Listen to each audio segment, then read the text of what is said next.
Christian Dior, they don't make them like they used to before, was quoted by our generation's greatest fashion designer Kanye West back in the early 2000s regarding Dior Homme switching from Heidi Slimane to Chris Van Ash for their creative director.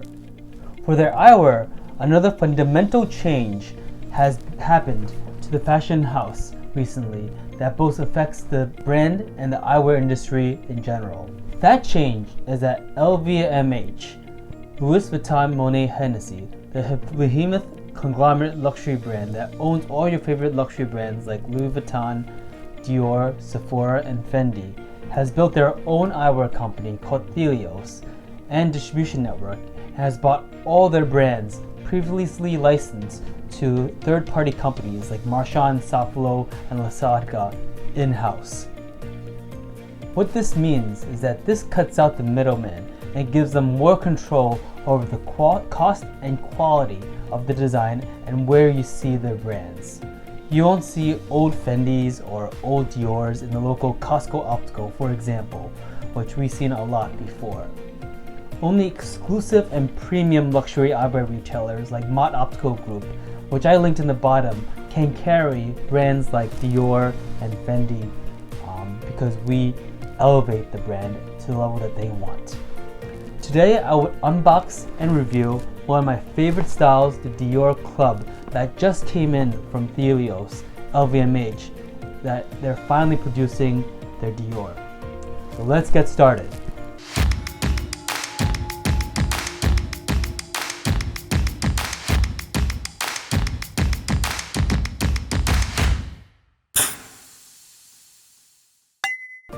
So today, the frame, as I mentioned, that I will be reviewing is the Dior Club M1U that just came out this year. It was the first collection from the Helios collection. First, let's look at the box and packaging. This is exactly the same material and texture as the bag you get from the Dior boutiques.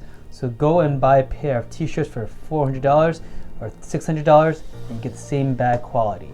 It's a dark navy blue and has a bumpy, uneven texture to it. There's a silver logo that's placed on top, as you can see. The logo is actually the new one that I believe just started when Kim Jones started in 2018 when he became the new menswear creative director. All the Dior logos are capitalized as opposed to the old Dior logo, which I saw before that has the Dior capitalized on the D, but everything else was in lowercase. When you open the box, it's not like an even open. It's actually more on the bottom, you can see. It has a beautiful leather case peeking above the box in about 1 inch.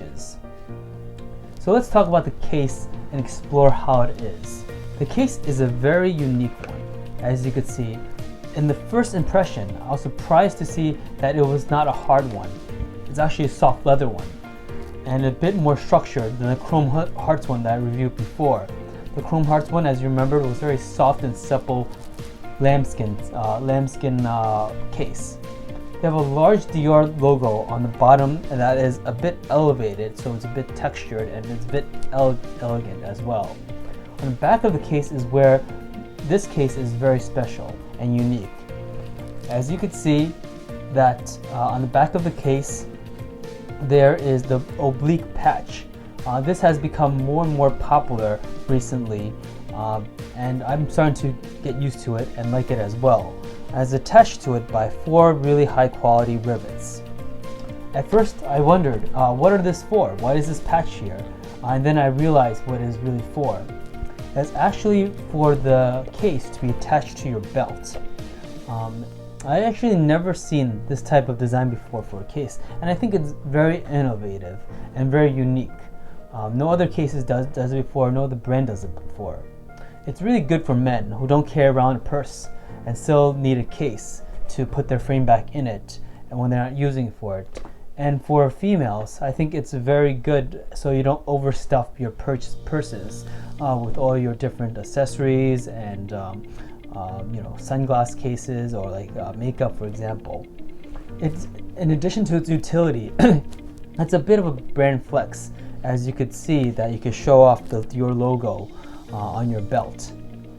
Now let's open the case and see what we have inside. The Dior logo is embossed on the inside of the frame in the case, as you can see right here, and it comes with a cleaning cloth that is wrapped in a plastic wrapper. I do like this new feature more designer luxury brands are using because it makes things feel cleaner and more refined. Now finally, let's get to the frame itself, as we've all been looking for. Again, it's a very unique frame. It really pops out from the board that you see it. And the first thing you notice is the Dior oblique pattern all over the lens. Many different luxury brands are doing this, putting the logo on the lenses. I think LV did it, and it's a very good technical process to get these patterns on the lens, so it takes additional work for it.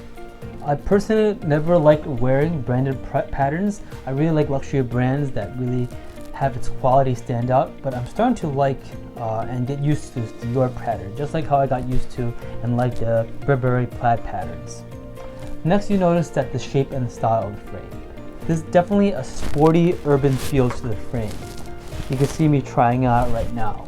Something that you would transport you to the tennis clubs to Miami Beach on the spring or summer days. The lens, you can see, extends over the side of the eyes for more sun protection. On top of the frame and the temple is made with this hard, substantial plastic material with one white line going across the frame and two over in the sides of it. You have the words Christian Dior on the side of the temple, and as you fold the temple, it separates Christian and Dior right there. If you need more branding, and make sure that you have an actual Dior frame, the Dior is also embossed onto nose pads as well, which a lot of brands do, and I think it's a great little luxury touch to it. The nose pads are actually titanium gooseneck nose pads, which I personally like, and actually has a silicone covering over it, so it's not just metal on skin. On the right temple, you have the Dior logo embossed onto it, and on the left, you have the style, color code, and size information. Finally, the temple tips are metal, which is quite unique. A lot of the times, the temple tips are covered with acetate. It's not uncommon, but a lot of brands use it right now. So it's pretty unique. In terms of the comfort, you have to wear it a bit longer and more time to see if it's comfortable. It could get a little tight, it could get a little irritating because it doesn't have the soft acetate on it.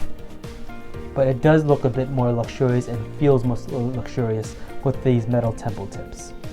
Overall, for this frame, I love the mix between the luxury, sport, and club feel of it.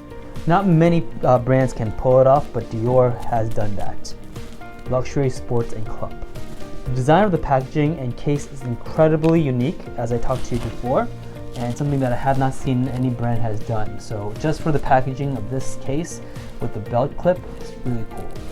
Also, what I love about the frame is not shy with the Dior branding. It's not subtle, it's something that's loud, it screams Dior, and there's a lot of Dior all over the frame, from the temple to the lens and nose pads. You really pay to flex here, so this is your opportunity to really show off. This is a frame, as I can say, is to be seen and be seen in. It's incredibly luxurious and with everything it does, and it's fitting the Dior name. If you want to see this frame in person and you're in New York City, come to the Mod Optical group that I linked in the bottom. And of course, you could try it out in person. And if you like this video and want to see more of it, please subscribe and click the like button below. Thanks, and see you next time.